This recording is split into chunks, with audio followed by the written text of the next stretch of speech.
wararka qasahaatan aynu qooraansannahay kadib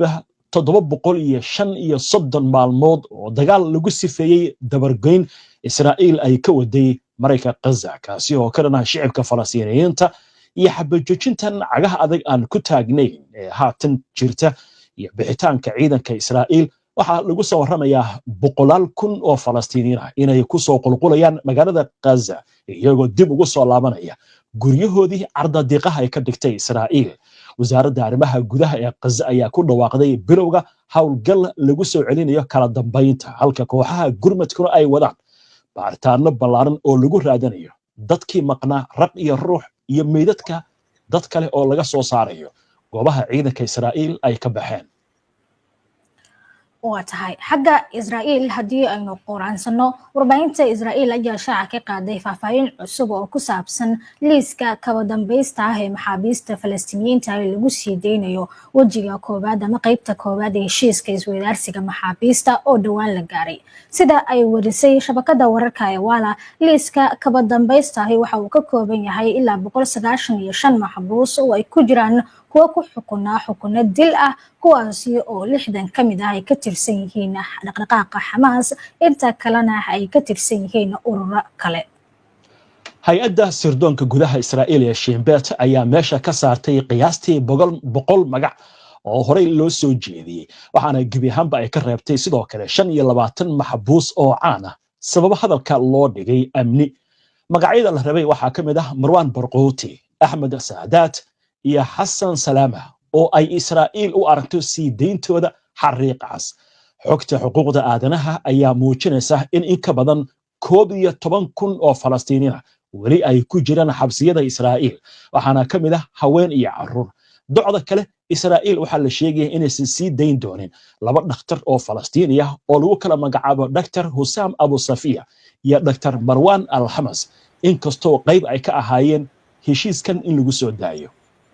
warkale oo la xiriira arrimahan Xamaas ayaa sheegtay inay wali wada hadallo kula jirto dhexdhexaadiyaasha si loo soo siidaayo hogaamiyaasha caanka ah ee Falastiiniyiinta sida Marwan Barqouti iyo Ahmed Saadaad iyadoo Musa Abu Marzuuqna uu xaqiijiyay in wada hadalladu ay haatan soconayaan waxa uu sheegay in Israa'iil ay diiday magacyo kale sida Abdullah Barqouti Hassan Salama Ibrahim Hamed iyo sidoo kale Abbas Al-Sayyid Xamaas Jihad al-Islaami iyo ururka PFLP ayaa si wada jir ah u sheegay inay aqbaleen inay raacaan heshiiska xabad joojinta iyo isweydaarsiga inkastoo Israa'iil ay diiday haatan sii deynta qaar kamid ah magacyada ay dalbadeen dhaqdhaqaaqyada iska caabinta ee Falastiiniyiinta warar kale oo haatan soo dhacay waxa ay sheegayaan in diyaarada Mareykanka uu leeyahay oo qaarkood ay saaran yihiin ciidamada gaarka ah ee madaxweynaha ay ku soo jeedaan Israa'iil iyadoo la filayo in madaxweynaha Mareykanka Donald Trump uu yimaado gobolka dhowr diyaaradood oo nooca loo yaqaan C-17 ayaa la sheegayaa inay ku soo wajahan yihiin Israa'iil waxa kale wararkaas ay ku darayaan in ciidamo Mareykan ah oo horodhac ay soo gaareen Israa'iil iyadoo la filayo in maalinta Isniinta gobolka uu yimaado madaxweynaha Mareykanka Donald Trump waa hagaag daawadayaal haatan waxaynu soo gaarnay xubinta ugu dambeysay barnaamijka oo xubinta faanqaynta taasi oo aan ku soo qaadano warbixinada iyo xogaha ay bixiyaan khubarada arrimaha militariga kuwa istiraatiijiyadda ciidamada siyaasadda waliba sirdoonka sidoo kale waxaan ka marnayn xubintan oo ku soo qaadanaa kuna qaadanina arrimaha waaweyn kuwaasi warbaahinta caalamku ay wax ka qorto amaba ay baahiso xubinta maanta waxaan ku soo qaadanaynaa waxa wali taagan xabajoojinta aan cagaha adag ku taagnayn ee dagaalka marinka Gaza taasi oo qayb ka ah hindisaha uu soo bandhigay madaxweynaha Mareykanka Donald Trump iyadoona lagu jiro diyaar garow iyo kulamo looga arinsanayo fulinta qorshayaasha hindisahaasi sida isdhaafsiga maxaabiista bixitaanka ciidamada Israa'iil ee goobaha la isku afgartay iyo arrimaha gargaarka la geynayo marinka Gaza dhinaca kalena falanqayaasha ayaa sii waday inay falanqayaan heshiiska Mareykanku uu garwadeenka ka yahay haddaba wararkii ugu dambeeyay arrimahan iyo warbixin ku aadan waxaa soo jeedinaya wariyahayaga Maxamed Cabdiraxmaan Sheekh warbixin lagu daabacay wargeyska Haaretz ee Israa'iil ka soo baxa ayaa lagu sheegay in dagaalka Gaza uu soo dhamaanayo balse uusan keenin guul dhab ah oo Israa'iil ay gaartay maadaama Xamaas dagaalka ay kaga baxday si midaysan hayna xoreysay maxaabiista Falastiiniyiinta isla markaasina arrinta Falastiin ay dib ugu soo celisay bartamaha dareenka caalamka halka Tel Aviv aysan ku guuleysan wax natiijo dhab ah oo ka jirta Gaza. qoraa iyo falanqeeyaha siyaasadeed Haim Levinson ayaa waxa maqaal uu ku qoray wargeyska Haaretz oo ku sheegay in ilaa iyo maalintii ugu dambeysay ee dagaalka Xamaas ay awooday inay ilaaliso qaab dhismeedkeeda urureed iyo hoggaankeeda siyaasadeed ee Gaza. falanqeeyuhu waxa uu ku tilmaamay adkeysiga xubnaha dhaqdhaqaaqa kuwaasi oo midkooda uusan ka go'in ama uusan isku dayin in uu abuuro urur cusub oo lid ku ah Xamaas ama si gaar ah ula xaajooda isdhiibid ama iibsada ama soo sheega maxaabiista Israa'iil lacag darteed arrin ay muujinaysaa ay tahay adkeysiga iyo isku xirnaanta ururka Xamaas iyo awoodiisa uu ku sii jiri karo haddii xitaa la go'doomiyo ama uu soo gaaro burbur dhexdiisa. wuxuu intaasi ku daray in Xamaas ay sii ahaan doonto xoog saameyn leh mustaqbalka Gaza isagoo xusay in qatarta uga imaanaysa kooxaha Israa'iil taageersan ee gudaha Gaza ay aad u yar yihiin isla markaasina kooxahaasi la filayo in ay baaba'aan marka ciidanka Israa'iil joojiyaan sugidda amaankooda. guusha Xamaas iyo Sinwar qoraagu waxa uu xusay in Xamaas dagaalka ay kala soo baxday laba guulood oo waaweyn. midda koobaad waxa uu yiri waxa ay dib u soo celisay arrinta Falastiin ee miiska siyaasadda caalamiga kadib markii Netanyahu uu muddo sanado ah isku dayay in uu tirtiro muhiimadeeda isaga oo ku mashquulsanaa caadiyeynta xiriirka Israa'iil ee dalalka Carabta iyo siyaasadda uu ku saarayo ama uu ka saarayo Falastiiniyiinta. inkasta oo Netanyahu uu ku adkaystay in dhisidda dawlad Falastiini ah ay abaalmarinayso tahay argagixisada Yahya Sinwar hogaamiyihii Xamaas ayaa horay u akhriyay niyadda reer galbeedka waxaana uu si fiican u fahmay jawiga caalamiga ah.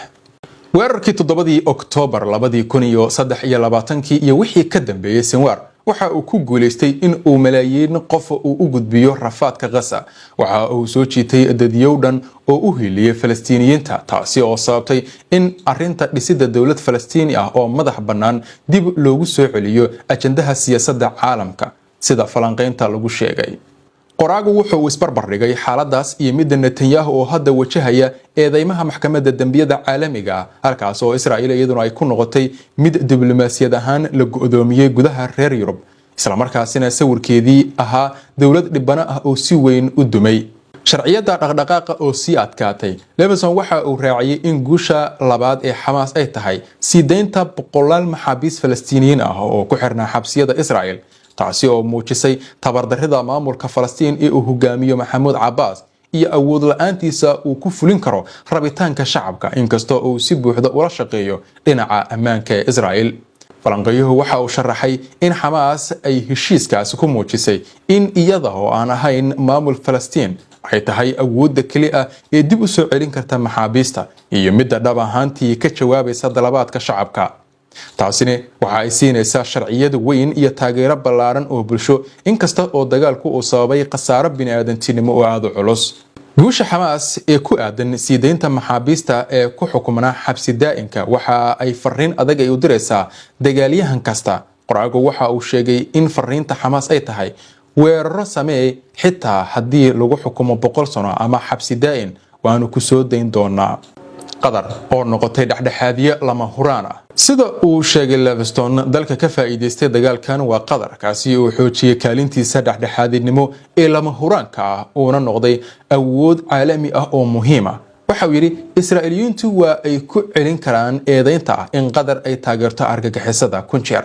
balse adduunku siyaasadda dhabta ah cidina dan kama laha. qoraagu waxa uu xusay in Qatar ay gaartay himaladii ay dejisay 40 sano ka hor inay noqotay awood caalami ah oo dhinacyada ciyaaraha, waxbarashada, maalgelinta iyo diblomaasiyadda ah isla markaasina ay ka mid tahay dalalka yar ee xiriirka tooska ah la leh hoggaanka Mareykanka taasi oo siisay door muhiim ah oo doodaha ku saabsan Gaza.